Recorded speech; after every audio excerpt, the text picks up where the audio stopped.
Bienvenue dans ce décryptage. Aujourd'hui, on s'attaque à l'un des pires cauchemars sur le web, les chutes de trafic soudaines et, apparemment, complètement inexpliquées. On a tous déjà vu ça, hein.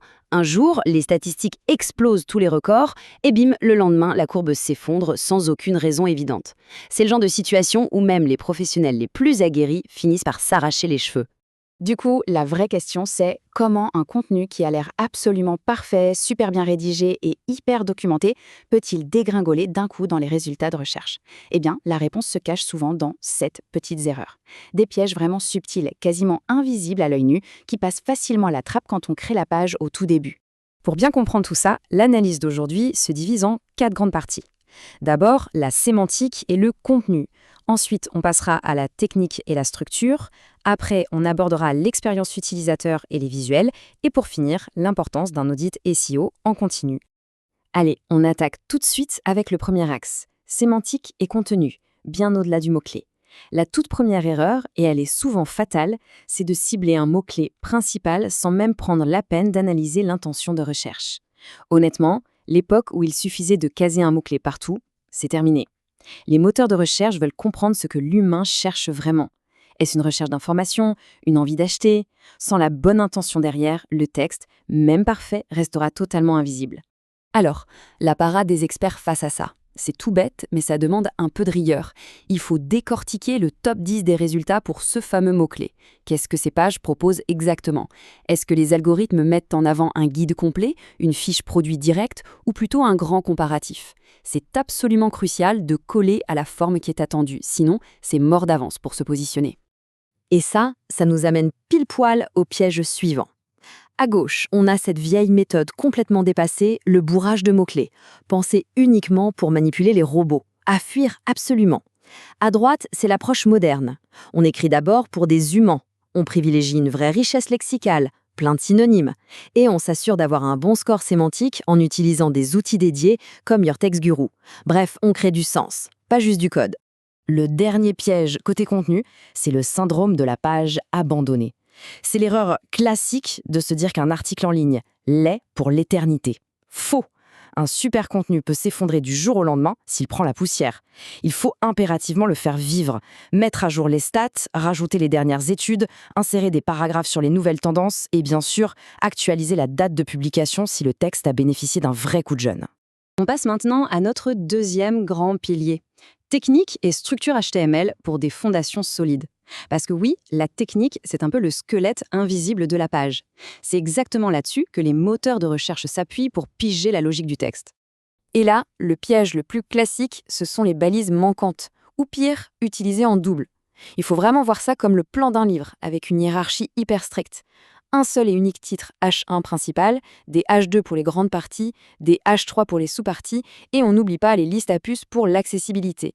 Sans cette structure bien carrée, les algorithmes sont complètement perdus et ne visualisent pas du tout l'organisation de la page. Un autre gros point noir côté structure, c'est l'isolement des pages, ce qui freine l'indexation de façon dramatique. Comme l'illustre bien cette comparaison, il faut absolument bannir les liens génériques tout mous du genre « cliquez ici ». À la place, on opte pour des encres riches, descriptives, pleines de contexte. C'est la clé pour relier les pages entre elles intelligemment en créant de vrais cocons sémantiques. Ce qui nous amène directement à notre troisième axe, expérience utilisateur et visuelle, ou comment engager le lecteur. Car franchement, avoir une page techniquement parfaite et un texte en or massif, ça ne sert strictement à rien si la mise en forme fait fuir tout le monde dans les 3 premières secondes. Et l'ennemi public numéro 1 ici, c'est le fameux mur de texte. On a tous déjà affronté ce pavé gigantesque, sans aération, qui donne des sueurs froides rien qu'en scrollant sur un téléphone. C'est un désastre absolu pour l'expérience utilisateur. Il faut absolument créer des respirations. On ajoute des images pertinentes, des infographies, des tableaux comparatifs, ou même des petites vidéos et des gifs pour garder l'attention en éveil. En plus d'être beau, un contenu doit se charger à la vitesse de l'éclair et s'afficher nickel sur tous les écrans. Pas d'excuses. On passe tout à la moulinette de PageSpeed Insights pour chasser la moindre lenteur, on compresse ces images au bon format et on s'assure que le design est 100% responsive, sur mobile comme sur tablette. C'est non négociable aujourd'hui. Alors, on a vu les 7 corrections pour rattraper le coup. Place maintenant à notre 4e et dernière partie, l'audit SEO continu. Autrement dit, comment passer d'une posture réactive à une vraie stratégie proactive sur le long terme.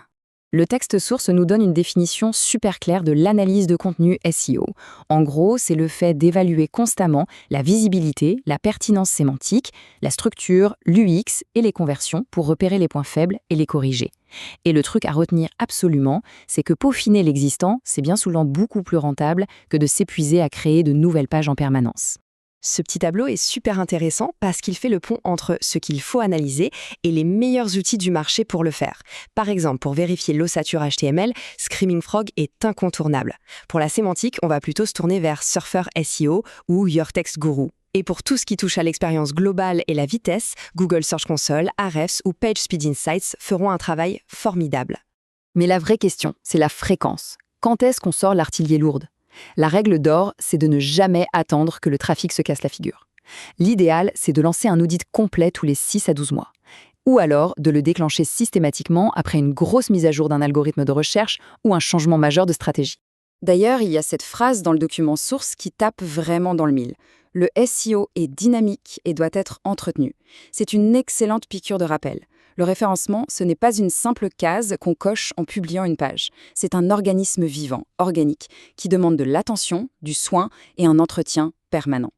Pour faire simple, en relisant, en testant et en mettant à jour ses publications pour contourner ces 7 pièges invisibles, on ne fait pas que réparer les pots cassés. On prend une avance immédiate et concrète sur la concurrence. Ça demande un peu de discipline, c'est sûr, mais ça permet de se détacher largement de tous les sites qui se contentent de publier un truc et de l'oublier dans la foulée. Pour boucler ce décryptage, il y a une question toute bête mais essentielle qu'on devrait tous se poser aujourd'hui.